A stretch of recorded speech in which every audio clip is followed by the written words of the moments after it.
Corona ప్రభావంతో ఎందరో రోడ్డున పడ్డారు. అందులో ప్రధానంగా ఉపాధి కోల్పోయిన వారు పురోహితులు. పౌరోహిత్యాన్ని బ్రాహ్మణ కులవృత్తి చేస్తే తప్ప ఈ సమస్య పరిష్కారం కాదంటున్నారు. ఈ నేపథ్యంలో పురోహితుల కష్టాలు తెలుసుకునేందుకు ఆంధ్రప్రదేశ్ బ్రాహ్మణ పౌరోహిత్య శాఖ గౌరవ అధ్యక్షులైన ఎంజాల నరసింహమూర్తి గారిని ఈ వారం మన విప్రనేతగా కలుసుకోబోతున్నాం. ఎంజాల నరసింహమూర్తి గారు ఇక్కడ ఉన్నారు. సార్ని పరిచయం చేసుకుందాం. సార్ నమస్కారం అండి. ముందుగా మీ కుటుంబ నేపథ్యం ఎక్కడి నుంచి మొదలైంది, మీ ప్రయాణం ఏమిటి అది అనేది మా AB6 ప్రేక్షకులకి తెలియజేయండి సార్. నమస్కారం అమ్మా.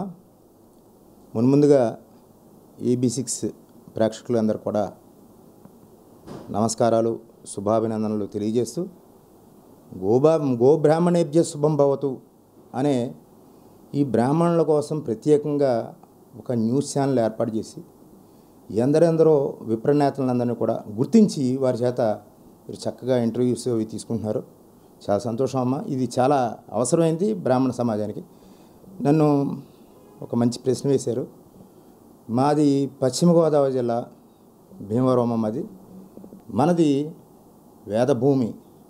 హిందూ ధర్మాన్ని నిలబెట్టగలిసిన వాళ్ళు బ్రాహ్మణులు అయితే, ఈ బ్రాహ్మణత్వంలో పూర్తి స్థాయిలో వైదిక ధర్మంలో ఏదైతే పౌరోహిత్యం చేసుకుంటున్నారో అది చాలా బ్రాహ్మణత్వానికి అవసరమైంది. అటువంటి కుటుంబంలో నేను జన్మించినందుకు చాలా సంతోషిస్తున్నాను. అయితే కాలానుగుణంగా పౌరోహిత్యంలో కొంచెం ఇబ్బందులు 80sలో అంత పురోహితులకి ఇబ్బందులు అవుతున్నప్పుడు మేము 9 అన్నదమ్ములం. మా తండ్రి గారు పోనీ పౌరోహిత్యం కష్టంగా ఉంటుంది, ఏమైనా చదువుకో అని అన్నారు. గతంలో ఈ వైదిక ధర్మంలో విద్య నేర్పే గురువులు కూడా చాలా నిష్ఠాగరిష్టంగా ఉండి పూర్తిగా ఎవరైతే దృష్టి కేంద్రీకరించి విద్య నేర్చుకుంటున్నారో వారికి విద్య నేర్పేవారు. మా గురువుగారు కూడా, మా తాతయ్య గారే యామజాల శ్రీరామూర్తి గారు, నువ్వైతే ఇంగ్లీష్ విద్య నేర్చుకో, లేదంటే ఇటు వైదిక ధర్మంలో ఉన్న ఈ పౌరోహిత్యం నేర్చుకో అని అన్నారు. సరే, అప్పట్లో ఉన్న పురోహితులకు కొంచెం ఇబ్బందులు అవి వచ్చి మా తల్లిగారు తండ్రి గారు కూడా ఇంగ్లీష్ విద్య నేర్చుకో అని చెప్పేసి అనడం. తర్వాత నేను పౌరోహిత్యం కూడా చేశాను. ఇంగ్లీష్ విద్య నేర్చుకోవడంతో అప్పట్లో పురోహిత్యం కూడా కష్టమైన పరిస్థితి. అంటే అర్థం కావాలంటే మీకు అందరికి కూడా ఒక ఆబ్దీకం పెట్టిస్తే ఎక్కడైనా సరే దక్షిణ పావలా ఇచ్చేవారు, ఒక కుంచుడు బియ్యం ఇచ్చేవారు. అప్పట్లో ఈ పావలాతోటే రోజులు వెళ్ళేవి. మరి అప్పటికి ఇప్పటికి ఎంత మారిపోయిందో. అలాగ కొంతకాలం స్మార్థం చేసిన తర్వాత ఇంగ్లీష్ విద్య నేర్చుకున్నాను. ప్రస్తుతం నేను ఒక చిన్న ఫ్యాక్టరీ పెట్టుకున్నాను. మా అబ్బాయి ఫారిన్లో సాఫ్ట్వేర్ ఇంజనీర్గా ఉన్నారు. అలాగే మా అమ్మాయి కూడా సాఫ్ట్వేర్ ఇంజనీరు, నా భార్య కూడా గవర్నమెంట్ టీచరు. అయినా ఈ వైదికంలో ఉన్న ఇబ్బందులు, స్థితిగతులు తరతరాలుగా నేను అన్ని ఇబ్బందులన్నీ గ్రహించాను. కాబట్టి ఈ పురోహిత్యం అంటే నాకు చాలా మక్కువ అమ్మ.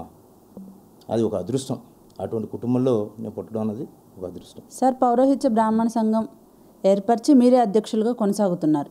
ఈ కరోనా సమయంలో లాక్డౌన్లో పౌరోహిత్య బ్రాహ్మణులు చాలా ఇబ్బందులు పడ్డారు. గత కొన్ని నెలలుగా ఎటువంటి శుభకార్యాలు లేక చాలా ఇబ్బందులు పడుతున్నారు. మీ సంఘం నుంచి మీరు చేసిన కార్యక్రమాలు ఏంటి, వాళ్ళకి సహాయ సహకారాలు ఎలా అందించారు? ఇప్పుడు వాస్తవంగా అమ్మ, ఇది ఆంధ్రప్రదేశ్ పురోహిత బ్రాహ్మణ సమాక్ష. వాస్తవంగా ఇది పొదిలి నారాయణమూర్తి గారు అని కొంతమంది పురోహితులు కేవలం గోదావరి జిల్లాల వరకు ఈ సమాక్ష ఏర్పాటు చేసుకుందామని చెప్పేసి అనుకున్నారు. దాని మీద కొంచెం సంఘాల రీత్యా నాకు గతంలో చాలా సంఘాల్లో పనిచేయడంతో సంఘాల రీత్యా ఏం చేసుకోవాలి, దీన్ని బైలాస్ ఏం పెట్టుకోవాలి అనే విషయంలో నాతో సంప్రదించడంతో, మీరు పురోహితులు అనేవారు రాష్ట్ర వ్యాప్తంగా ఉన్నారు కదా, మీరు కేవలం గోదావరి జిల్లాల వరకు ఎందుకు రాష్ట్ర వ్యాప్తంగా చేద్దామని చెప్పేసి వారికి కొన్ని సూచనలు చేస్తే మీరు గౌరవాధ్యక్షులుగా ఉండమని వాళ్ళు కోరడం. తర్వాత అది ఆంధ్రప్రదేశ్ పురోహిత బ్రాహ్మణ సమాక్షగా అదే ఆవిర్భావం జరిగింది. దీనిలో దాదాపు 15,000 మంది సాధారణ సభ్యులు ఇప్పటివరకు చేరారమ్మా. రాష్ట్ర వ్యాప్తంగా కమిటీ సభ్యులు వచ్చేసరికి 900 మందిని ఇప్పుడు తీసుకున్నాం. ఇంకా కడప, కర్నూలు, కృష్ణా, గుంటూరు కమిటీలు వేయాల్సి వస్తుంది. అక్కడ ఒక్కొక్కళ్ళు నాయకులందరూ ముందరకు వస్తున్నారు. ఇకపోతే మీరు ఇంకొక మంచి ప్రశ్న వేశారు. ఈ సమాక్ష ప్రారంభించి అయితే 1 సంవత్సర కాలం అయింది. అయితే ఈ పురోహితులకి నిజమైన ఇబ్బందులు ఎప్పుడు వచ్చాయి అంటే ఈ కరోనా వచ్చిన తర్వాత లాక్డౌన్ వల్ల. మామూలుగా సహజంగా ఏంటంటే పురోహితుడికి రోజు ఏదో ఒక పని ఉండడం, ఏ పని లేకపోతే పక్క పురోహితుని కార్యక్రమాల్లో వీళ్ళు కూడా వెళ్ళి కలిసి చేసుకుంటూ ఉండడం, ఏదో సంభావన లేకపోతే ఆశీర్వచనం ఏదో ఒకటి ఉండేది. ఈ కరోనా లాక్డౌన్ రావడంతో అసలు పురోహితులకి పని లేకపోతే ఏంటి అన్న పరిస్థితి చాలా భయానకమైన పరిస్థితి చూసాము. నిజం చెప్పాలంటే గుండెలోంచి బాధ కూడా వస్తుంది. చాలామంది ఆత్మహత్యలు కూడా చేసుకున్నారు. కుటుంబాలని పోషించుకోలేమని చెప్పేసి చంటి పిల్లలు, పెద్ద వయసున్న తల్లిదండ్రులు, పనులు లేవు. ప్రధానంగా వీళ్ళకంటూ ఒక యజమాని కానీ, ఒక ఆఫీస్ కానీ, ఒక దిక్కు మొక్కు లేదు. ప్రభుత్వం దగ్గర నుంచి గుర్తింపు లేదు. అర్చకులు ఇంకా ఏదో ప్రభుత్వం నుంచి కొంత సహకారం వస్తే పురోహితులు అనే వాళ్ళకి ఏమాత్రం సహకారం లేదమ్మా. దీనికి పురోహిత సమక్ష ఏం చేసిందంటే రాష్ట్ర వ్యాప్తంగా పిలిపించింది. ప్రతి చోట ఎవరైతే ఆర్థికంగా బలోపేతంగా ఉన్న పురోహితులు ఉన్నారో మీరు అందరూ కలిపి కనీసం ఈ నెల 15 రోజుల పాటు చిన్న చిన్న పురోహితులందరూ కూడా నిత్యావసర వస్తువులు, బియ్యం, అదే కాకుండా మందులకి, పాలకి, వాటికి కొంత ఆర్థికంగా కూడా సహకారం చేయమంటే రాష్ట్ర వ్యాప్తంగా 13 జిల్లాల్లో 50 లక్షల రూపాయలు సుమారు ఆంధ్రప్రదేశ్ పురోహిత బ్రాహ్మణ సమక్ష తరపున సేవలు అందించామమ్మా. ఇందులో ప్రతి జిల్లా అధ్యక్షుడు లగాయితూ నియోజకవర్గ కన్వీనర్ వరకు కూడా ఆంధ్రప్రదేశ్ పురోహిత బ్రాహ్మణ సమక్షకి ఎంతెంతో సేవలు అందించారు. మరి అదే యనమండ్ర పవన్ కుమార్ అని చెప్పేసి గోదావరి నదిలో పడి కూడా ఆత్మహత్య ఒక అతను చేసుకున్నాడు. అతను కూడా దాదాపు ఒక 3 లక్షల రూపాయల దాకా పురోహితులందరూ కలిపి, పురోహిత సంఘాలు, చుట్టుపక్కల ఉన్న బ్రాహ్మణులు అందరూ కలిపి సహకారం అందించారు. మరి అలాగే దీంతో ఈ కోవిడ్ ప్రధానంగా ఈ పాజిటివ్ వచ్చిన వారందరూ కూడా కొన్ని ఆసుపత్రుల్లో మేము డబ్బులు ఇచ్చి చేర్పించడం. ఏంటంటే కోవిడ్ మనం ఆ పేర్లు అవి చెప్పకూడదు, ఎవరికి సహకారం చేసామన్నది కూడా ప్రభుత్వం దాని ప్రకారం చెప్పకూడదు. కాబట్టి 13 జిల్లాల్లో కూడా చాలామంది ఇబ్బందులు పడ్డారమ్మా. పనులు లేక ఎవరైనా పిలిచారనేసరికి తొందరపడి వీళ్ళు వెళ్ళిపోవడం. సాధారణంగా ఏంటంటే హిందూ ధర్మంలో ఒక కష్టం వచ్చేసరికి ఆ హిందువులందరికీ కూడా భగవంతుడు గుర్తొస్తాడు. ఆ భగవంతుడు గుర్తు రాగానే పురోహితుడు గుర్తొస్తాడు. ఈ పురోహితుడిని వాళ్ళు ఈ కోవిడ్ పాజిటివ్ వచ్చిందో లేదో తెలియదు, వాళ్ళు టెస్టింగ్కి వెళ్ళాలో లేదో తెలియదు. ఆ టైంలో ఏదో జపాలు, పూజలు అని చెప్పేసి పురోహితుడికి పిలవడం, వీళ్ళతో మాట్లాడడం, వీళ్ళకి పాజిటివ్ వచ్చేయడం, వీళ్ళు చాలా ఇబ్బందులు పడ్డం, కుటుంబాలు రోడ్డున పడ్డామ్మా. చాలామంది చనిపోయారమ్మా కోవిడ్ పాజిటివ్ వచ్చి వైద్యం చేయించుకోలేక. ప్రధానంగా ప్రభుత్వం కోవిడ్ ఈ కరోనా ఆసుపత్రులు చాలా ఏర్పాటు చేసింది, చాలా చక్కగానే చేసింది. కానీ ప్రధానంగా బ్రాహ్మణుల దగ్గరికి వచ్చేసరికి ఏంటంటే వీళ్ళు ఒక సనాతన సత్సాంప్రదాయంలో ఉండేవారు. ఈ మసాలా లేకపోతే కొంచెం ఘాటైన పదార్థాలు అవి తీసుకోకపోవడం, ఉదయాన్నే స్నానం, సంధ్య ఇవన్నీ వార్చుకోవడం, ఇంకా కొంచెం చాందస్తవాదం అయితే ఉంది. దానితోటి ఆ జనరల్ ఆసుపత్రుల్లో అందరి పడకల మధ్యన వీరి ఛాందస్తం, ఇంకా మనోవేదన పెరిగిపోయింది వీరికి. మనకి రోగం తగ్గదేమో అన్న మనోవేదన. కుటుంబం దగ్గర నుంచి ఆహారం పట్టుకెళ్ళిద్దామంటే అక్కడ ఎలవ చేయకపోవడం, ఇటువంటివన్నీ కూడా చాలా ఇబ్బందులు పడ్డారమ్మా. అక్కడికి కొన్ని చోట్ల, కొన్ని ప్రాంతాల్లో ఈ వయసులకి కొంచెం సపరేట్గా ఆసుపత్రులు పెట్టుకున్నారు. అలాగే జైనులకు కూడా కొన్ని ఆసుపత్రులు పెట్టుకున్నారమ్మా. వాళ్ళని కొంచెం రిక్వెస్ట్ చేసి కొంతమందిని అక్కడ జాయిన్ చేయడం జరిగింది. వారు కూడా చాలా గౌరవంగా చూశారు. ఏదేమైనా దాదాపు జిల్లాకి ఒక 100 మంది పురోహితులు చొప్పున 1300 మందిని ఈ కరోనా పాజిటివ్ వల్ల పోగొట్టుకున్నాం. సుమారు రాష్ట్ర వ్యాప్తంగా 13 జిల్లాల్లో, ఆంధ్రప్రదేశ్లో 10 మంది దాకా ఆత్మహత్య అయితే లేకపోతే గుండె ఆగిపోయి అయితే చనిపోవడం జరిగింది. ఒక 100 కుటుంబాల దాకా ఈ కరోనా పాజిటివ్ వల్ల రోడ్డు బారిన పడ్డారమ్మా. చాలా దీనావస్థలో ఉన్నారు పురోహితులు ఆంధ్రప్రదేశ్లో మాత్రం. ఈ కరోనా పురోహితులకి చాలా గట్టిగా గుణపాఠం చెప్పిందని చెప్పాలి. పనులు లేకపోతే పురోహితులకి తిండి లేదు అన్నది ఈ వైదిక వృత్తిలో ఉన్న వారందరూ కూడా గ్రహించారమ్మా. చాలా ఇబ్బందులో ఉన్నారు. మా సంఘం నుంచి అమ్మా చెప్పాను కదా, దాదాపు 50 లక్షల రూపాయలు సహకారం అందించామమ్మా రాష్ట్ర వ్యాప్తంగా. అంటే మేము ఏం చేసామంటే ఒక 2-3 విభాగాలుగా చేసుకున్నాం. అస్సలు తిండికి కానీ లేకపోతే మందులకు కానీ ఇటువంటి పరిస్థితులకు కానీ లేనివారు ఎవరు అన్నది ఒక విభాగం చేసాం. రెండోది ఏంటంటే ఇంట్లో చిన్నపిల్లలు కానీ పెద్దవారు కానీ ఇలాగ ఎవరైనా ఉంటే వారిని కూడా ఒక విభాగం కింద, కొంత పరిస్థితి పర్వాలేదు అంటే ప్రావర్టీ లెవెల్స్ బాగానే ఉన్నాయి అన్న వాళ్ళని కూడా ఒక 3 విభాగాలు 4 విభాగాలుగా చేసి కాన్సన్ట్రేషన్ అంతా ఎవరైతే ఇబ్బంది పడుతున్నారో వారందరూ కూడా డోర్ టు డోర్ సప్లై, వాళ్ళకి నిత్యావసర వస్తువులన్నీ ఇంట్లో ఉన్నాయి లేదా, పాలు పెరుగు, వాళ్ళ ఇంట్లో పెద్దవాళ్ళకి మందులు, చిన్నపిల్లలకు కావాల్సినవి, ఇట్లాగ అన్నీ కూడా. ఇంకా చెప్పాలంటే సాధారణంగా ఏంటంటే మామూలుగా ఉత్తప్పుడు ఇంట్లో మధ్యాహ్నం పూట ఏవో పిల్లలందరూ కూడా కాస్త బిస్కెట్స్ అని అవన్నీ ఇవన్నీ తినడం అనేది కూడా ఉంటుంది. అవి కూడా మా పురోహితులందరూ ఇంట్లో పిల్లలు నిత్య జీవితం ఏ విధంగా ఉంటుందో ఆ విధంగా ఉండేటట్టుగా ఆంధ్రప్రదేశ్ పురోహిత బ్రాహ్మణ సమాక్ష ఖచ్చితంగా పేద పురోహితులందరినీ, అదేవిధంగా పేద బ్రాహ్మణులందరినీ కూడా రాష్ట్ర వ్యాప్తంగా ఆదుకుందమ్మా. ఓవరాల్గా రమారమిగా ఒక 50 లక్షల రూపాయలు సహాయ సహకారాలు రాష్ట్ర వ్యాప్తంగా 13 జిల్లాల్లో అన్ని జిల్లాల అధ్యక్షులు, అలాగే ప్రతి నియోజకవర్గ కన్వీనర్ వరకు అందరూ కూడా వారి వారి సహకారంతో, అలాగే కొంతమంది వారి వారి యజమానులు ఉంటారు, అంటే పూజలు అవి చేస్తూ ఉంటారు కదా, వారి ద్వారా కూడా కొంత ఆర్థికంగా సహకారం తీసుకుని దగ్గర 50 లక్షల రూపాయలు సహకారం అందించడం అంటే ఇది మాటలు కాదు.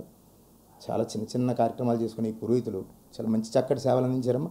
అయినప్పటికీ లోటే పురోహితులకి ఇప్పుడు జరిగిన లోటు మనం తీర్చలేనిది. చాలా ఇప్పటికి కూడా అగమ్యగోచరంగా ఉన్నాయి. కుటుంబాలన్నీ కూడా రోడ్డున పడ్డాయి. చూస్తున్నాం, మీరు కూడా హైదరాబాద్లో ఒక పురోహితుడు రోడ్డు మీద యాచన చేసుకున్నారని పేపర్లో పడ్డం, దాని మీద కొంతమంది సినీ నటులు కూడా సహకారం చేశారని. అలాగే తల్లిదండ్రులకు తిండి పెట్టలేక, సంపాదన లేక గోదావరి నదిలో పడి ఆత్మహత్య చేసుకోవడం, కొంతమంది గుండెకి చనిపోవడం. చాలా చక్కటి కుర్రోడు భీమవరంలో 30 సంవత్సరాలు, చాలా చురుగ్గా ఉంటాడు. అతను రాజకీయంగా కూడా చాలా ఉత్సాహంగా ఉండేవాడు. పనులు లేవట అతను ఉత్సాహంగా అంత ముందు రోజు కూడా తోటి పురోహితులు ఇబ్బంది పడుతున్నారని చెప్పేసి అతని తోటి పురోహితులు అందరూ కూడా అందరికి తలో 1000 రూపాయలు ఎక్కడో అప్పు చేసి 10 మంది పురోహితులకు 1000 రూపాయలు ఇచ్చాడు. ఇది ఉన్న పరిస్థితి, అతనికి డబ్బులు లేవు, అతను ఎక్కడో అప్పు చేసి ఇచ్చాడు. ఇటువంటి పరిస్థితుల్లో ఏంటి భవిష్యత్తు జీవితం ఏంటని రాత్రి తెల్లవారులో ఆలోచించి మరుసటి రోజు ఉదయం 9 గంటలకి గుండె ఆగిపోయి చనిపోతే అంతకుముందు తీసుకున్న 1000 రూపాయలు తీసుకున్న పురోహితులతో పాటు మేమందరం చాలా బాధపడ్డాం. 30 సంవత్సరాలంటే ఆ కుటుంబం, ఆ భార్య, పిల్లలు, వాళ్ళ పరిస్థితి ఏంటి? చాలా దీనంగా ఉంది ప్రస్తుతం. ప్రధానంగా అగ్రవర్ణంలో అగ్రవృత్తి, ఈ కట్టు బొట్టు ఉండడంతో ఇంక ఏ పని చేసుకోలేరు. చేయడం కూడా వీళ్ళకి అలవాటు కాదు. ఏదో 4 మంత్రాలు చదవడం, నలుగురిని ఆశీర్వదించడం ఒక్కటే వీళ్ళకి తెలుసు. మీరు 1 రూపాయి ఇవ్వండి శతమానం భవతి అంట. 1,00,000 రూపాయలు ఇచ్చినా శతమానం భవతండి. వీరికి విద్య నేర్పిన గురువులు అట్లాగా ఒక క్రమశిక్షణతో ఏదైనా ధర్మంగా కట్టుబడి ఉండాలి, ఒక ధనానికి కట్టుబడి ఉండకూడదు, ఒక సాంప్రదాయానికి కట్టుబడి ఉండాలి అన్న దానికి ఇంకా కట్టుబడి ఉన్నారు. కాబట్టి ఇంకా ఈ ప్రభుత్వం, ఈ బ్రాహ్మణత్వం ఇవన్నీ కూడా ఇలాగ ఉన్నాయి. మరి ప్రభుత్వం ఏదైనా సహకరిస్తుందేమో అందరం వేచి చూస్తున్నామమ్మా. పరిస్థితులు అయితే మాత్రం బాగాలేదు. ఆంధ్రప్రదేశ్ పురోహిత బ్రాహ్మణ సమాక్ష దాని గురించి చాలా విశ్వ ప్రయత్నాలు చేస్తాం, వారిని ఆదుకోవాలని చెప్పేసి. మూర్తి గారు, మీరు పారిశ్రామికవేత్త అన్నారు. మీ కంపెనీలో దరిదాపుగా ఒక 100 మంది పనిచేస్తున్నారు అన్నారు. దాంట్లో మీరు ఎంతమంది బ్రాహ్మణులకు పని కల్పించారు? నేను బ్రాహ్మణ పక్షపాతి అంటున్నారు. ముఖ్యంగా చూస్తే బ్రాహ్మణులు కంపెనీల్లో పెద్ద పెద్ద పనులు అంటే చేయలేరు. సరే, దాంట్లో ఎంతమందికి మీరు పని కల్పించారు? ఈ లాక్డౌన్ సిచ్యువేషన్లో కూడా మీ దగ్గర ఎంతమంది బ్రాహ్మణులు పని చేస్తున్నారు? ఇది కొంచెం క్లిష్టమైన సమాధానమే. వాస్తవంగా నా ఫ్యాక్టరీ అంతా కూడా లేబర్ ఓరియంటెడ్ ఫ్యాక్టరీ అమ్మా. అంటే నాకు ఆఫీసులో ఆఫీస్ సిబ్బంది ఇద్దరే ఉంటారు. ఒక అతను కంప్యూటర్ ఆపరేటర్, ఇంకొక అతనేమో ఫ్యాక్టరీ ఇన్ఛార్జ్. ఫ్యాక్టరీ ఇన్ఛార్జి అన్నది ఫ్యాక్టరీ నడవాలంటే కేవలం ఎక్స్పీరియన్స్ మీదే నడవాలి. నేను దీనికి మీరు మంచి ప్రశ్న వేశారు. మరి మా జిల్లాలో అడిగితే మీకు చాలామంది చెప్తారు. బ్రాహ్మణులకి కొంచెం ట్రైనింగ్ ఇన్స్టిట్యూట్ కింద కూడా నా ఫ్యాక్టరీ పనిచేసిందమ్మా. ఎవరైతే బీటెక్, ఎంటెక్, ఇంజనీరింగ్ కానీ ఇట్లాగా చదువుకున్న వాళ్ళకి ఎక్కడ ఉద్యోగ అవకాశాలు లేకపోతే నేను మినిమం శాలరీ ఇచ్చేవారికి వారిని ఎంకరేజ్ చేసేవాడిని. ముందు ఈ పోస్ట్ చేసుకోండి మీరు అంటే వారి చదువుకి నా దగ్గర ఉన్న ఉద్యోగానికి ఎటువంటి సంబంధం లేదు. ఒక కంప్యూటర్ ఆపరేటర్ తప్ప మిగిలింది ఏది సంబంధం లేదు. ఇప్పట్లో ఈ డిగ్రీ చదువుకునో లేకపోతే 10th క్లాస్ చదువుకునో వదిలేసిన వాళ్ళు ఎవరు లేరు. ఈ డిగ్రీ లోపల ఉన్న వాళ్ళందరూ పౌరోహిత్యంలోకి వచ్చేస్తున్నారు, అర్చకత్వంలోకి. ఆ డిగ్రీ పైబడి చదివిన వాళ్ళేమో ఇటు సీఏ కానీ ఇంజనీరింగ్ కానీ వెళ్ళిపోతున్నారు. వెళ్ళిన వాళ్ళకి ఉద్యోగాలు లేని వారిని అందరినీ కూడా ఎవరైతే ఆ తల్లిదండ్రులు రిక్వెస్ట్ చేస్తారో వాళ్ళందరినీ మనం చేరదీసి వారికి ఒక ఇన్స్టిట్యూట్కి అలాగా నా దగ్గర దాదాపు ఒక 30 మంది దాకా, అంటే వాళ్ళు ఒక 2 months 3 months పని చేసుకుంటారు. నిజంగా నా అదృష్టం ఏమో, నా దగ్గర జాయిన్ అయిన తర్వాత వారికి మంచి ఆఫర్ వచ్చేది, బెటర్ ఆపర్చునిటీ వచ్చేది. దగ్గర ఒక 7-8 కూడా అమెరికాలో స్థిరపడ్డారు. ఇప్పటికి కూడా వారు ఫోన్ చేసి నాకు అంకుల్ ఎలాగుంది ఫ్యాక్టరీ అని అడుగుతుంటారు. మీరు ఇంకొక ప్రశ్న వేశారమ్మా, కరోనా కష్టకాలంలో మీరు మీ ఫ్యాక్టరీ ద్వారా మీరు ఏం చేశారు? అందరికీ కరోనా కష్టకాలంతో పాటు నాకు కూడా కరోనా కష్టకాలం వచ్చింది. ఈ ప్రభుత్వ నిబంధనల ప్రకారం ఫ్యాక్టరీస్ అన్నీ ఆపేసామమ్మా. ఆపేసిన తర్వాత ఒక నెల రోజుల క్రితమే ఫ్యాక్టరీస్ ఓపెన్ చేసుకోవచ్చు అని అన్నారు. అయితే అనుకోని పరిస్థితుల్లో ఫ్యాక్టరీ ఓపెన్ చేసినారు. ఒక 4 రోజులకే ఒక కాలనీ నుంచి ఒక టీం వచ్చి పనిచేస్తుంటారు. వాళ్ళే ఒక 30-40 మంది ఉంటారు అనమాట. అందులో ఒకళ్ళిద్దరికి పాజిటివ్ వచ్చేసరికి ఆ కాలనీ అంతా కూడా కంటైన్మెంట్ చేసేసరికి మొత్తం ఈ వర్కర్స్ రాకపోవడం, దాదాపుగా ఈ రోజు వరకు కూడా కరోనా లాక్డౌన్ స్టార్ట్ అయినలాగైతే ఈ రోజుకి ఒక 10-15 రోజులు మాత్రమే ఫ్యాక్టరీ రన్ అయింది. అందువల్ల ఈ కరోనాకి నా ఫ్యాక్టరీకి అసలు చాలా కష్టకాలమే ఉంది. ఫ్యాక్టరీ తరపున కాదు కానీ భగవంతుడు ఇచ్చిన 10వ పరకో మా పురోహిత సమాఖ్యతో పాటు నేను కూడా అందరికీ బ్రాహ్మణులందరికీ కూడా సహకారం చేశాను. అది మా తండ్రి గారు చెప్పేవారు, కుడి చేతితో దానం చేస్తే అది నాకొక్కడికి కాదు, మా భీమవరం వచ్చి యామిజాల రామం గారు మీకు ఏం చెప్పారా అంటే, మా నాన్నగారికి సుమారు 100 మంది శిష్యులు. మా తాతగారు విద్య నేర్పితే మా తండ్రి గారు లౌకికంగా అసలు ఎలా బతకాలి, ఎలా మాట్లాడాలి, ఒక యజమాని దగ్గరికి వెళ్ళినప్పుడు పౌరోహిత్యం చేస్తుంటే పీట మీద కూర్చొని ఎలా చేయించాలి అన్నదాన్ని ఈ లౌక్యం అంటారు, దాన్ని చేయించే విధి విధానం అంతా కూడా మా నాన్నగారు నేర్పారన్నమాట. రాజులది పురోహిత్యం భూపతిరాజు విజయకుమార్ రాజు గారు ఎంపీ గారు, తర్వాత మన ఈ కనుమూరి రఘురామకృష్ణరాజు గారి ఫ్యామిలీ, కనుమూరి బాపిరాజు గారి ఫ్యామిలీ అయితే వాళ్ళ బావమరుదులు, మన తిరుపతి దేవస్థానం ట్రస్ట్ బోర్డు మెంబర్స్, వీరందరిది పౌరోహిత్యం. మా ఎమ్మెల్యే గారిది, ప్రధానంగా ప్రస్తుతం ఎమ్మెల్యే గ్రంథి శ్రీనివాస్ గారు అయితే వీరందరిది కూడా పౌరోహిత్యం మాది. మా తండ్రి గారు సుమారు ఒక 100 మందికి నేర్పారు. ఆ విద్యలో కొన్ని ఇవి కూడా మంచి విషయాలు. దానం ధర్మం కుడి చేతితో చేసింది ఎడం చేతికి చెప్పకూడదు. దానికి కారణం ఏంటంటే, కుడి చేతితో చేసినప్పుడు ఇంట్లోనో స్నేహితులు ఇంకొకళ్ళు ఎవరో ఒకళ్ళు ఇబ్బంది పెడతారు. లేదంటే మనం దానం చేస్తున్నప్పుడు మనం బాగానే దానం చేస్తున్నాం కదా అని అవసరం లేని వాళ్ళు కూడా మనం వచ్చి అడగడం జరుగుతూ ఉంటుంది. ఈ 2 పరిస్థితుల వల్ల మనం చేసే దానాన్ని మనం చెప్పకూడదని, అందువల్ల నేను ఏం చేశానన్నది భగవంతుడికి తెలుసు, మా ప్రాంతంలో ఉన్న వాళ్ళందరికీ కూడా తెలుసు. అందరితో పాటు చేసాము. ముందర పెట్టే చెయ్యి మనం బాగా చూపించాం, రాష్ట్ర వ్యాప్తంగా అందరినీ కూడా ప్రోత్సహించాం. అట్లాగే అనేక మంది బ్రాహ్మణ సంఘాల వారు కూడా మాకు సహకరించారు. ఎక్కడైనా ఇబ్బంది వచ్చిందంటే వాళ్ళందరూ చేయూత కూడా తీసుకున్నాము. చాలా చక్కగా. బ్రాహ్మణులు అంటే ఉట్టి పౌరోహిత్యమే కాదండి, పౌరోహిత్యంలో మీరు ఇప్పుడు అన్యాయం అవుతున్నారు. కరణాలు ఎప్పుడో తరతరాలుగా అన్యాయం అయిపోయారు. కరణాలకు ఎప్పటి నుంచో లేదు, అవునా? బ్రాహ్మణులు అందరూ ఒకటి. బ్రాహ్మణులందరికీ కూడా మీరు ఒక సంఘం ఏర్పాటు చేశారు. మీ సంఘం ఏర్పాటు చేయడానికి కారణం ఏంటి? బ్రాహ్మణులందరికీ ఏం న్యాయం చేయాలనుకుంటున్నారు? బ్రాహ్మణులు అంటే ఉట్టి పౌరోహిత్యమే కాదు, చాలా శాఖలు ఉన్నాయి, అందరూ బ్రాహ్మలే. ఇంకా చెప్పాలంటే వైదికులందరికీ పౌరోహిత్యం దొరుకుతుంది. ఇటు ఈ చదువుల్లో వెళ్ళిన ఉద్యోగాలు లేక కరణాలు వివిధ శాఖల వాళ్ళు చాలా ఇబ్బంది పడుతున్నారు. మీరు ఓసీ, నేనే ఉన్నాను సార్, మా పాపకి ఓసీ సీట్ రాలేదు, ఇక్కడ 95% వచ్చింది. నేను బ్రాహ్మలు. అటువంటి సిచ్యువేషన్స్ చాలా ఉన్నాయి. దానికి మీ సంఘం నుంచి మీరు గవర్నమెంట్కి ఇచ్చే మెసేజ్ ఏంటి? అసలు జనాలందరికీ ఏం చెయ్యాలనుకుంటున్నారు? అసలు ఈ సంఘం ఎందుకు పెట్టారు? ఈ సంఘం పెట్టడానికి కారణం ఏంటంటే, పౌరోహిత్యాన్ని బ్రాహ్మణ కుల వృత్తిగా ప్రభుత్వం గుర్తించాలి. ఈ రాష్ట్రంలో ఆంధ్రప్రదేశ్లో ఈ విధంగా కులాల వృత్తులుగా ఇప్పటికీ ఆంధ్రప్రదేశ్ ప్రభుత్వం 13 కులాలకి సంబంధించిన కుల వృత్తుల్ని ప్రభుత్వం అధికారికంగా ధృవీకరించింది. చాకలి, మంగలి, కమ్మరి, కుమ్మరి, అట్లాగే మత్స్యకార, చేనేత, ఇలాగా మనం తీసుకుంటే 13 కులాలని ప్రభుత్వం అధికారికంగా ధృవీకరించి వారికి అనేక రకాల సంక్షేమ పథకాలన్నీ కూడా అందిస్తుంది. ఎందుకు ఈ కులాలని కుల వృత్తులుగా గుర్తించాలి?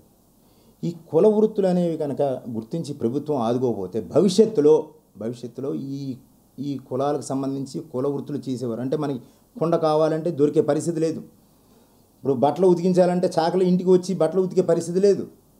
అలాగే మరి ఈ మంగళ కళాకారులు వాద్యగల మంగళంటే ఒక క్రాఫ్ ఎటంగి ఇవ్వడం కాదు, వాళ్ళు చక్కగా సన్నాయి వాయించడం, శుభకార్యాల్లో బ్యాండ్ మేళాలు, అలాగే అశుభకార్యాల్లో కూడా వారి పాత్ర ఎంతో చాలా కీలకంగా ఉంటుంది. ప్రతి శుభకార్యానికి ఒక బ్రాహ్మణుడు ఎంత ముఖ్యమో, ఒక కుమ్మరితో పని ఉంటుంది, ఒక చాకలితో పని ఉంటుంది, ఒక మంగళతో పని ఉంటుంది, ఇటు చావుకైనా ఇటు పెళ్ళికైనా. అటువంటి కుల వృత్తులన్నీ కూడా ప్రభుత్వం గుర్తించి వారికి అనేక రకాల సంక్షేమ ఫలాలు ఇస్తుంది. కానీ ఒక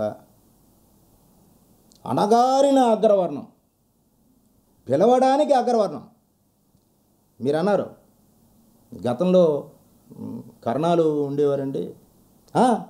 ఇప్పుడు కరణికం అంటే ఏంటంటారు?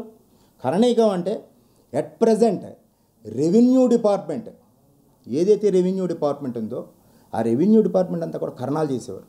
మరి అప్పుడు కరణీకంలో ఉన్నప్పుడు వ్యవస్థ అంతా చక్కగా ఎట్లా ఉండేది? ఇప్పుడు ఆ కరణిక వ్యవస్థ తీసేసిన తర్వాత ఎన్ని ఇబ్బందులు పడుతున్నారు. ఒక పాస్ పుస్తకానికి ఈరోజు కూడా కంఫర్టబిలిటీ సెటరేట్ చేయలేకపోయింది ఏ ప్రభుత్వమైనా సరే. ఎన్ని ప్రభుత్వాలు, ఇప్పుడు 5-6 ప్రభుత్వాలు పైన మారాయి.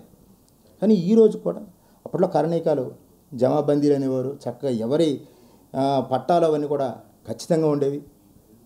మరి కరణికాల వ్యవస్థ రద్దు చేయడం అన్నది బ్రాహ్మణుల పొట్ట కొట్టడమే. నిస్సందేహంగా నిస్సిగ్గుగా చెప్తా, ప్రభుత్వం ఒక కక్షమైన దారితో ఒక రూపు ఈ బ్రాహ్మణుల్ని అణగదొక్కాలి. ఈ రెవెన్యూ అనేది అంతా కూడా ఈ కరణికాల మీదే ఉండడం ఏంటి, వీళ్ళు ఏదో తినేస్తున్నారు అనే ఒక భావనతో. కానీ ఇక్కడ చూడండి, ఏదైనా ప్రైవేట్ ఆర్గనైజేషన్లో చూస్తే బ్రాహ్మణులనే ప్రధానంగా ఒక కీ పొజిషన్లో పెట్టుకుంటారు. ఒక పిఏ కానీ, ఒక పిఎస్ కానీ, ఇవన్నీ పొజిషన్స్. ప్రస్తుతం అంటే అవి కూడా తగ్గిపోయి ప్రభుత్వంలోకి వచ్చేసరికి ఈ రిజర్వేషన్ విధానాలు అమలు కావడం వల్ల అవన్నీ పోయాయి. ఈ కరణికాలు పోవడం అన్నది, తీసేయడం అనేది అత్యంత దయనీయమైన పరిస్థితి. ఇందాక మనం మాట్లాడుకున్నట్టుగా ఈ కరోనా కష్టకాలం వల్ల అనేక మంది పురోహితులు గుండె ఆగి ఎలా చనిపోయారో, అప్పట్లో వందలాది మంది కరణాలందరూ కూడా మున్సిపల్ కరణాలు చనిపోవడం జరిగిందమ్మా. ఇది చాలా దారుణమైన విషయం. ఆ తర్వాత వాళ్ళ పిల్లలందరూ కూడా ఉద్యోగాల్లోకి వెళ్ళారు. అదృష్టం కొద్దీ అప్పట్లోనే కాస్త ఈ సాఫ్ట్వేర్ రంగం కొంచెం ముందుకు వచ్చింది. సాఫ్ట్వేర్లో చాలా ఎక్కువ మంది స్థిరపడ్డారు. అది కూడా సాఫ్ట్వేర్ రంగం కూడా ఈ మధ్యన కొంచెం పరిస్థితులు బాగోక అందరూ కూడా ఇంజనీరింగ్ చదువుకోవడం, పౌరోహిత్యంలోకి వచ్చాడు. బ్రాహ్మణుడికి చాలా ఈజీగా ఉద్యోగ అవకాశం అనకూడదు, ఉపాధి అవకాశం ఏంటి అంటే తన కులం తనకిచ్చిన వరం పౌరోహిత్యం. అతను కాస్త కట్టు బొట్టు జుట్టు ఈ సాంప్రదాయం ఇది పాటించుకోవడం. ఈ కట్టు బొట్టు సాంప్రదాయం అంటున్నారు సార్. ఇప్పుడు పిల్లలు ఎవరు ఆ ట్రెండ్ని ఇష్టపడట్లేదు. ముఖ్యంగా అసలు పౌరోహిత్యం చేసే వాళ్ళకి పిల్లని ఇవ్వడానికి ఇష్టపడలేదు, పిల్లలు చేసుకోవడానికి ఇష్టపడలేదు. మీరు ఇంకా ఓల్డ్ ట్రెడిషన్లో ఇట్లా ఉండాలి అని అంటే ఎవరు ఇష్టపడతారు సార్? ఇప్పుడు ట్రెండ్కి తగ్గట్టు ఇంజనీరింగ్ చదువుకొని ఉద్యోగాలు లేక వస్తున్నారు. ట్రెండ్కి తగ్గట్టు మారము మేము అలాగూ అంటే కుదరదు కదా. ఇది వృత్తి ధర్మానికి కట్టు బొట్టు జుట్టు సాంప్రదాయం అనేది మాత్రం తప్పదు. మనసు మార్చుకోవాల్సింది కేవలం మనకి ఆదాయం వస్తుందా లేదా, వీరు మన కుటుంబాన్ని పోషించగలరా లేరా అన్నది చూసుకుంటూ ఆ కోణంలోనే మొత్తం ఈ వివాహ వ్యవస్థ అంతా నడవాలి. కొంత జాప్యం కూడా ఎక్కడ జరుగుతుందంటే ఈ వివాహాలు ఆలస్యం అవడం వల్ల కొంత ఇబ్బందులు జరుగుతున్నాయి. అంతే తప్ప పురోహితులకి వివాహం జరగట్లేదు అన్నది ఒక నిర్వివాదంగా అందరూ వాదిస్తున్నారు. కానీ ఒక దృష్టి పెట్టి చేస్తే, ఇందాక చెప్పినట్టుగానే మీరు పశ్చిమ గోదావరి జిల్లా వచ్చి మీరు ఒకసారి పరిశీలన చేసుకోండి. నేను 90స్లో, ఇప్పుడు 20s నడుస్తాం కదా, 90స్లో దాదాపు ఒక సంవత్సరం పాటు ఇట్లాగే అందరూ ఇట్లాగా పురోహితులకి పెళ్ళిళ్ళు అవ్వట్లేదు, అర్చకులకు అవ్వట్లేదు అని అంటే, ఏది ఏమైనా సరే పురోహితులకి అర్చకులకి ఎందుకు పెళ్ళిళ్ళు కావట్లేదు మనం స్టడీ చేయాలని చెప్పేసి నెలకి ఒక చోట ఒక వివాహ పరిచయ వేదిక పెట్టి ఈ నెల రోజుల పాటు నాకు తీరిక సమయాల్లో ఎవరైతే పేద బ్రాహ్మణులు ఉన్నారో వారి ఇంటికి వెళ్ళి వారి ఇంట్లో ఉన్న ఆడపిల్లల్ని ఎంకరేజ్ చేసి వాళ్ళని తీసుకొచ్చి కాస్త స్థితిమంతంగా ఉన్న అబ్బాయిలకు తీసుకెళ్ళి, అరే మీరు ఇలా పూర్వపాకంలో ఇలా ఇబ్బందులు పడుతున్నారు, ఈ అబ్బాయిని చేసుకుంటే మీ అమ్మాయి అక్కడ అంత హాయిగా సుఖంగా ఉంటుంది అని వారిని ప్రోత్సహించి ప్రతి నెల ఒక వివాహ పరిచయ వేదిక పెట్టి సామాజికంగా ఉన్నవారికి అందరికీ పెట్టిన తర్వాత ఒక నెలకి ఒక 5గురికి వివాహాలు చేయాలనుకుంటే కనీసం 3 చొప్పున మనం సంవత్సరంలో 30 మందికి వివాహాలు చేసాం. ప్రధానంగా ఏంటంటే మన ప్రయత్న లోపం అని నేను చెప్తాను తప్ప పురోహితులకి వివాహాలు అవ్వట్లేదు, అర్చకులకి వివాహాలు అవ్వట్లేదు. అలాగే ఎవరు మదన పడకండి, బెంగపడకండి.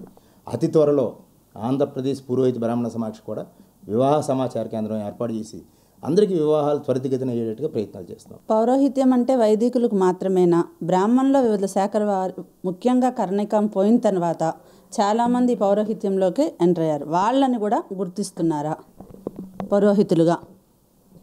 ఇది రాష్ట్ర వ్యాప్తంగా చాలామందికి సందేహం ఉందమ్మా. హిందూ ధర్మం, వైదిక ధర్మం, పౌరోహిత ధర్మం అంటున్నాం. వైదిక ధర్మం అనేసరికి మీరు అందరూ కూడా వైదికులకి అనుకుంటున్నారు. వైదిక ధర్మం, వైదికులు అన్నది అది శాఖ, అది పక్కకు పెట్టండి, మర్చిపోండి. వైదికం అన్నది ఒక ధర్మం, వైదికం అన్నది పౌరోహిత్యం. పౌరోహిత్యం ఉంటేనే ఈ అర్చకుడు కూడా కనీసం మినిమమ్ ఈ సెటైర్ పెట్టే మంత్రం కానీ, తీర్థం ఇచ్చే మంత్రం కానీ ఇవన్నీ కూడా వైదిక వృత్తిలో, స్మార్త వృత్తిలో, ఈ విద్యలోనే నేర్పుతారు. వైదిక ధర్మం అనేది వైదిక శాఖకి సంబంధించింది కాదు. బ్రాహ్మణులు ఎవరైతే పౌరోహిత్యం చేసుకుంటున్నారో, పౌరోహిత్యం, ప్రైవేటు దేవాలయాల్లో అర్చకత్వం, వేదం, జ్యోతిష్యం, వాస్తు, ఆగమం, ఈ పండితులందరినీ ఒక్క మాట మీకు సూటిగా చెప్పాలంటే దేవాదాయ ధర్మాదాయ శాఖలో, తిరుమల తిరుపతి దేవస్థానంలో ఉద్యోగులుగా ఉన్నవారు కాకుండా మిగిలిన కట్టు, బొట్టు, జుట్టు సాంప్రదాయంలో ఉన్న బ్రాహ్మణులందరూ కూడా ఈ ఆంధ్రప్రదేశ్ పురోహిత బ్రాహ్మణ సమాక్షలో సభ్యత్వాలు ఇస్తున్నాం. వారి అందరి భవిష్యత్తు కోసం ఈ ఆంధ్రప్రదేశ్ పురోహిత బ్రాహ్మణ సమాక్ష పౌరోహిత్యాన్ని బ్రాహ్మణ కులవృత్తిగా గుర్తించాలి అని చెప్పేసి పోరాడుతోంది. జగన్ గారికి వినతి పత్రం సమర్పించారు కదా, దాని యొక్క ముఖ్య ఉద్దేశం ఏంటి, అసలు ఎందుకు సమర్పించారు? దీనమ్మా, ఇప్పుడు యాక్చువల్గా ఆంధ్రప్రదేశ్ పురోహిత బ్రాహ్మణ సమాక్ష వినతి పత్రం ఇప్పటికీ 10 సార్లు వినతి పత్రం సమర్పించాం. దాంట్లో ఏదైతే పురోహితులకి, ప్రైవేటు దేవాలయాల్లో పనిచేస్తున్న అర్చకులకి, వేద పండితులకి, జ్యోతిష పండితులకి, ఆగమ పండితులకి, వీరందరికీ కూడా ఒక వైదిక ధర్మంలో ఇబ్బందులు, సాధక బాధకాలు ఏవైతే ఉన్నాయో అవన్నీ తీరాలంటే పౌరోహిత్యాన్ని బ్రాహ్మణ కులవృత్తిగా ప్రభుత్వం గుర్తించాలని ప్రధానమైన లక్ష్యం ఎంచుకుంటూ ఒక 15 రకాలుగా ఉన్న సాధక బాధకాలన్నీ కూడా దాంట్లో ముఖ్యమంత్రి గారికి సమర్పించడం జరిగింది. విశాఖ శ్రీ శారదాపీఠం శ్రీ శ్రీ శ్రీ స్వరూపానందేంద్ర సరస్వతి మహాస్వామీజీ వారు ఆంధ్రప్రదేశ్ పురోహిత బ్రాహ్మణ సమాక్ష సద్గురువులు. మా సమాక్షకి ఒక గురుభావంతో వారి పీఠాన్ని మేము గురువులుగా పెట్టుకున్నాం. మొన్న అక్టోబర్ 1వ తారీఖున స్మార్త మహాసభ అని ఒక బ్రహ్మయజ్ఞం కార్యక్రమం విశాఖ శారదాపీఠంలో దాదాపు 300 మంది రాష్ట్ర వ్యాప్తంగా ఈ వైదిక ధర్మంలో ఉన్న పురోహితులందరూ కూడా అక్కడ హాజరయ్యి స్వామీజీ వారికి మా పురోహితుల ద్వారా మా పురోహితులకి ఉన్న కష్టాలు, ఇబ్బందులు, సాధక బాధకాలను కూడా తెలియజేశాం. స్వామీజీ ఒక్క మాటలో చెప్పారు, పౌరోహిత్యాన్ని బ్రాహ్మణ కులవృత్తిగా ప్రభుత్వం గుర్తించాల్సిందే. ఈ ఆంధ్రప్రదేశ్ పురోహిత బ్రాహ్మణ సమాక్ష ఏదైతే లక్ష్యం కావాలని అనుకుంటుందో అది నెరవేర్చే బాధ్యత నాది అని అన్న తర్వాత ఈ ఆంధ్రప్రదేశ్లో ఉన్న పురోహితులందరూ కూడా ఒక ఆత్మస్థైర్యంతో, గురుభావంతో ఆయనకి కృతజ్ఞతాభివందనతో ఉన్నారమ్మా. అన్ని కులాల వారికి కులవృత్తిని ఈ రాష్ట్రమే కాదు అన్ని రాష్ట్రాలు భారతదేశం గుర్తిస్తున్నాయి. బ్రాహ్మణుల యొక్క కులవృత్తిని గుర్తించకపోవడం అనేది ఎంత దౌర్భాగ్యం. అన్ని జాతులు బాగుండాలి, అన్ని కులాలు బాగుండాలి, ప్రకృతి బాగుండాలి, ప్రకృతి వైపరీత్యాలు ఉండకూడదు నిత్యం పరితపించే బ్రాహ్మణులకి కులవృత్తిని గుర్తిస్తే తప్పేమిటి? ప్రభుత్వం ఎన్ని వేద పాఠశాలలు నడిపిస్తుంది సార్ మొత్తం? ప్రభుత్వం వేద పాఠశాలలు, ప్రభుత్వం అసలు వేద పాఠశాలలు ఏవి నడిపించట్లేదమ్మా. ప్రభుత్వ పాఠశాలలు అనేవి లేవు. వేద పాఠశాలలు ప్రభుత్వం ఏది నిర్వహించట్లేదు. అదేంటి సార్, ఇప్పుడు టీటీడీలో కానీ ద్వారకా తిరుమలలో కానీ చాలామంది పండితులు కానీ నేర్పిస్తున్నారు. వాళ్ళకంటే ఒక సర్టిఫికేట్ వస్తుంది వేదాన్ని నేర్చుకున్నట్టు. అది గవర్నమెంట్ అథరైజేషన్ కాదా? ఎస్, మీరు చాలా మంచి, ఏదైతే పురోహిత బ్రాహ్మణ సమాక్ష కోరుకుంటోందో, ముఖ్యమంత్రి గారికి వినతి పత్రం ఇచ్చిందో అదే ప్రశ్న మీరు అడిగారు. ఇప్పటి వరకు ఇస్తున్న సర్టిఫికేట్స్ అన్నీ కూడా ఏదైతే పాఠశాల ప్రిన్సిపల్ గారు ఉన్నారో ఆ ప్రిన్సిపల్ గారే ఇస్తున్నారు.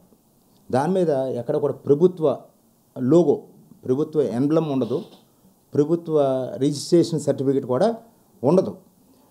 ప్రభుత్వం నుంచి మేము కోరుకునేది ప్రభుత్వ వేద పాఠశాలలు జిల్లాకి ఒకటి ఏర్పాటు చేయాలి. అది దీంట్లో కూడా మీరు అడిగినట్టుగా తిరుమల తిరుపతి దేవస్థానంలో ఒక విధానమైన కోర్సు ఉంది, ద్వారకా తిరుమల వేద పాఠశాలలో ఒక విధానమైన కోర్సు ఉంది, అలాగే విజయవాడ కనకదుర్గమ్మ దేవాలయంలో కూడా ఒక విధానమైన కోర్సు ఉంది. ఈ కోర్సులన్నింటినీ కూడా ఏకీకృతం చేయాలి. ఏకీకృతం చేసి దీనితో పాటు ఏం చేయాలంటే స్మార్తం అంటే పౌరోహిత్యానికి సంబంధించి వేదం, తర్వాత ఆగమం అంటే దేవాలయ నిర్వహణలో సంబంధించిన నిత్యకృత్య కార్యక్రమాలకు సంబంధించింది ఆగమం. తర్వాత వాస్తు అంటే ఇప్పుడు మనం ఇల్లు కట్టుకున్నప్పుడు చూపించే వాస్తు కానీ, దేవాలయాలు నిర్మించేప్పుడు వాస్తు కానీ వాస్తు. అట్లాగే జ్యోతిష్యం కూడా ఈ పౌరోహిత్యానికి సంబంధించి వైదిక ధర్మానికి సంబంధించింది. ఈ సబ్జెక్ట్స్ అన్నీ కలిపి ఒక్కచోట ఒకే పాఠశాల కింద జిల్లాకి ఒక వైదిక పాఠశాల ఏర్పాటు చేయాలి. మరి దాంతోపాటు ప్రస్తుత కాలమాన ప్రకారం కొంచెం కంప్యూటర్ పరిజ్ఞానం కూడా అవసరం ఉంది. ఇప్పుడు చూడండి, ఏదైనా మనం అడిగితే minimum certificate 10th class certificate అడుగుతాం, కానీ ఈ వైదిక ధర్మంలో మీరు అడుగుతున్న పాఠశాల సర్టిఫికేట్స్ ఏ సర్టిఫికేట్ వాల్యుబుల్ లేవు. మీరు ఏదైనా ఇప్పుడు మొన్న కనకదుర్గం దేవాలయంలో ఒక వేద పండిట్ పోస్టు పేపర్లో నోటిఫికేషన్ ఇచ్చారు. ఆ క్రింద ఏం రాశారంటే, ఏదేని గుర్తింపు పొందిన వేద పాఠశాలలో సర్టిఫికెట్ పొంది ఉండాలి. మరి అదే 10th క్లాస్కి అయితే గవర్నమెంట్ ఇస్తుంది, వేద పాఠశాలకి ఎలా ఉన్నాయి? ప్రభుత్వం ఇప్పటి వరకు ప్రభుత్వ నిర్వహణలో అయితే వేద పాఠశాలలు లేవు. ఇప్పుడు ఉన్న వేద పాఠశాలలు కూడా ఒక్కొక్క చోట ఒక్కొక్క సబ్జెక్ట్ కింద ఉన్నాయి. ఇవన్నీ కూడా ఏకీకృతం చేయాలి. ప్రభుత్వమే వేద పాఠశాలలు నిర్వహించి వీరికి తగిన వసతి సౌకర్యాలను కల్పించి ప్రభుత్వం అందరికీ కూడా సర్టిఫికేట్స్ అవి ఇవ్వాలని చెప్పేసి మా కోరికల్లో అదొకటి డిమాండ్. ముఖ్యమంత్రి గారు కొంచెం మంచి ప్రశ్న వేశారు. బ్రాహ్మణులకు గత ప్రభుత్వంలో తెలుగుదేశం పార్టీ ఎక్కువ లబ్ధి జరిగిందా, ప్రస్తుతం ఉన్న జగన్ గారి ప్రభుత్వంలో ఎక్కువ లబ్ధి జరిగిందా? ఇప్పుడు వాస్తవంగా చెప్పాలంటే అందరూ ఊహించుకున్నట్టుగా గత ప్రభుత్వంలో లబ్ధి జరిగిందని అనుకుంటున్నారు. గత ప్రభుత్వంలో బ్రాహ్మణ కార్పొరేషన్ ఏర్పాటు చేశారు, కొన్ని సంక్షేమ పథకాలు పెట్టారు. ఒక సిస్టమేటిక్గా ఐవీఆర్ కృష్ణారావు గారు దాన్ని ముందుకు నడిపించారు. అయితే తర్వాత కొన్ని విధానాలు ఇప్పుడు మనం అవన్నీ కూడా చర్చ చేసుకోవడం అనేది అనవసరమైన విషయం. అయితే గత ప్రభుత్వంలో ఒక నిర్మాణాత్మకంగా నిర్వహించారు, కానీ ఎక్కువ దాని ప్రాపగాండాకి ఎక్కువ వాల్యూ ఇచ్చారు. ఈ ప్రభుత్వం బ్రాహ్మణులు ఆత్మస్థైర్యంతో ఉండే విధంగా ఏదైతే 30 సంవత్సరాల నుంచి అర్చకులు వంశపారంపర్య హక్కు కోసం పోరాడుతున్నారో ఆ వంశపారంపర్య హక్కు ఈ ప్రభుత్వం ఇచ్చింది. అంటే అడగందే అమ్మైనా పెట్టదు అన్న పరిస్థితికి పురోహితులు కూడా ఒక రకమైన ఆత్మస్థైర్యం వచ్చింది. మొన్న కరోనా లాక్డౌన్ టైంలో కూడా అర్చకులకి, ప్రైవేట్ దేవాలయాల్లో అర్చకులకి అందరూ కూడా 5,000 రూపాయలు ప్రభుత్వం తరపున సహాయ సహకారాలు అందించడం జరిగింది. బ్రాహ్మణ కులవృత్తిగా పౌరోహిత్యాన్ని గుర్తించాలంటున్నారు. పౌరోహిత్యం అన్నది పూర్తిగా శారీరకంగా కష్టపడి చెప్పేది. గుండెలు ఆరిపోతాయి, గొంతు ఎండిపోతుంది, అర్ధరాత్రి అపరాత్రి ముహూర్తం ఎప్పుడు ఉంటుందో తెలియదు. ఈ శరీరం అంతా కూడా 45-50 సంవత్సరాలకు వచ్చేసరికి అలసిపోతుంది, స్వరం రాదు, స్వరం రాకపోతే, మంత్రం చెప్పలేకపోతే ఏ యజమాని కూడా కార్యక్రమానికి పిలవడు. అటువంటి పరిస్థితుల్లో 45-50 సంవత్సరాలకి వీరికి ఒక పింఛన్ సౌకర్యం కూడా కల్పించడం అది ప్రభుత్వానికి అది సావకాశంగా పౌరోహిత్యాన్ని బ్రాహ్మణ కులవృత్తిగా చేస్తేనే ఉంటుంది. అంతేగాని మీరు అందరూ కూడా ఒక్క విషయం గుర్తుంచుకోవాలి. ఇప్పటివరకు రాష్ట్రంలో ప్రభుత్వం గుర్తించిన 13 ప్రధాన కుల వృత్తులకి సంక్షేమ ఫలాలు అందిస్తోంది, కానీ ఎక్కడా నియమ నిబంధనలు పెట్టదు. ఈ ప్రభుత్వం ఇంకో ప్రభుత్వం ఏ ప్రభుత్వం అయినా సరే సంక్షేమ ఫలాలు అందిస్తున్నప్పుడు సంక్షేమ పథకాలు అందిస్తూనే ఉంటుంది తప్ప ఈ సంక్షేమ ఫలాలు అందించిన కులాలకు కానీ లేకపోతే ఇతరులకు కానీ ఎవరికి కూడా నిబంధనలు అనేది పెట్టదు. ఆంధ్రప్రదేశ్ బ్రాహ్మణ సేవా సంఘ సమాక్ష మరి రాష్ట్ర అధ్యక్షుడు సచివాడ దుర్గాప్రసాద్ గారు విషయం మాకు తెలియకుండానే అసలు ఈ కుల వృత్తులు కింద గుర్తిస్తే ఏంటి వీరికి కలిగే లాభం అని చెప్పేసి ఆయన తెలుసుకుని ముఖ్యమంత్రి గారికి ఆయన వినతిపత్రం పంపించారు. అది మాకు అక్కడ ప్రభుత్వం నుంచే ఆ విషయం మాకు తెలిసింది. తర్వాత సచివాడ దుర్గాప్రసాద్ గారికి కూడా మేము అభినందనలు తెలియజేసాం. మరి అలాగే శ్రీ శ్రీ శ్రీ స్వరూపానందేంద్ర స్వామీజీ రాజగురువులు ఆయన కూడా మమ్మల్ని ఆశీర్వదించి పౌరోహిత్యాన్ని తప్పనిసరిగా బ్రాహ్మణ కుల వృత్తిగా గుర్తించాలి అని అన్నారు. ఇంతమంది మేధావులందరూ తప్పనిసరిగా ప్రభుత్వం గుర్తించాలి అని అన్నప్పుడు మరి ఏదైతే ఒక కట్టు బొట్టు జుట్టు సాంప్రదాయంతో బ్రాహ్మణ జన్మ ఎత్తినవాడు ఏదైనా ఉపాధి కోసం ఒక పంచి కట్టుతోటి ఈ పౌరోహిత్యంలోకి దిగితే వారికి చక్కని ఉపాధి కలుగుతోంది. మరి వారికి అందరికి కూడా పౌరోహిత్యాన్ని బ్రాహ్మణ కుల వృత్తిగా గుర్తించేటట్టు అందరూ కూడా సహకరించాలని జగన్మోహన్ రెడ్డి గారు కూడా ఈ పురోహితుల యొక్క బాధలన్నీ కూడా అర్థం చేసుకుని దీనికి ఒక పరిశీలన కమిటీ వేసి మరి ఇప్పుడు చాలా సునాయాసం అయిపోయింది. వార్డు వాలంటీర్స్ వచ్చారు, పురోహితులు ఎవరెవరు ఉన్నారన్నది గుర్తించండి. ఇప్పటికీ మేము రాష్ట్రంలో 15,000 మందికి ఉచితంగా సభ్యత్వం నమోదు ఇచ్చాము. ఒక 10,000 కార్డులు ఇంకా పరిశీలనలో ఉన్నాయి. ఇంతమంది పురోహితులకి న్యాయం చేయమని చెప్పేసి AB6 న్యూస్ ఛానల్ ద్వారా అందరినీ కూడా కోరి ప్రార్థిస్తున్నాను. నమస్కారం. ధన్యవాదాలు మూర్తి గారు. మీ ద్వారా చాలా విషయాలు తెలుసుకున్నాము. మీ ద్వారా మా విప్రనేత కార్యక్రమం ద్వారా మా AB6 ప్రేక్షకులు కూడా మేము తెలియజేస్తున్నాము. చాలా సంతోషం అండి. థ్యాంక్ యూ వెరీ మచ్ అమ్మా. మరొకసారి AB6 న్యూస్ మంచి కార్యక్రమాలు బ్రాహ్మణుల అభివృద్ధి కోసం సంక్షేమం కోసం పాటుపడుతోంది. ప్రధానంగా AB6 న్యూస్ ఛానల్స్లో కూడా నేను చూశాను. నేను బ్రాహ్మణులకే ఎక్కువ అవకాశం కల్పించి ప్రోత్సహిస్తోంది. మా ఆంధ్ర ప్రాంతంలో కూడా ఎక్కువ మంది ఇటువంటి సినిమా షూటింగ్స్ కానీ లేకపోతే న్యూస్ ఛానల్స్ అన్నీ కూడా చాలామంది నడిపిస్తున్నారు. AB6 న్యూస్ ఛానల్ వాళ్ళు మంచి కార్యక్రమం చేసినందుకు ధన్యవాదాలు. నాకు అవకాశం కల్పించింది కూడా మీకు కూడా ధన్యవాదాలమ్మా. ఏదేమైనప్పటికీ బ్రాహ్మణులందరినీ ఒక్కటి చేస్తూ బ్రాహ్మణులు పడే కష్టాలని ప్రభుత్వానికి తెలియచేయటమే ఈ విప్రనేత యొక్క మనోగతం. ఇది ఈ వారం విప్రనేత. వచ్చే వారం మరో విప్రనేతతో కలుసుకుందాం. సైనింగ్ ఆఫ్, మీ విరూప. దేశ రాజకీయాలను ఏలిన మన నాయకులు, సంస్కరణలు చేపట్టిన మహానుభావులు,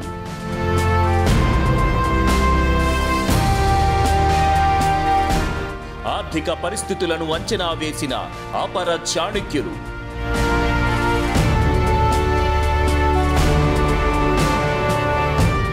ఆ స్ఫూర్తి, ఆ ప్రేరణ ఈ తరానికి ఆదర్శం.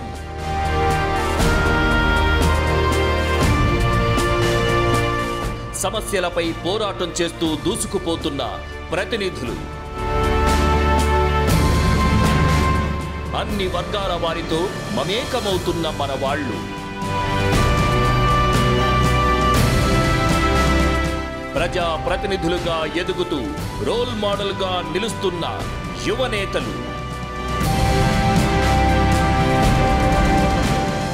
మన లీడర్ మీ AB6 న్యూస్లో ప్రత్యేకం.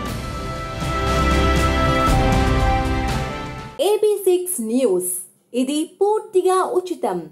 ఆధ్యాత్మికం, ప్రవచనాలు, బ్రాహ్మణుల కార్యకలాపాలు, ప్రముఖుల విశేషాలు, జీవన చిత్రం, లైవ్ కవరేజీలు. మీరు చేయాల్సిందల్లా సబ్స్క్రైబ్ చేయండి, బెల్ పై క్లిక్ చేయండి. Subscribe AB6 news.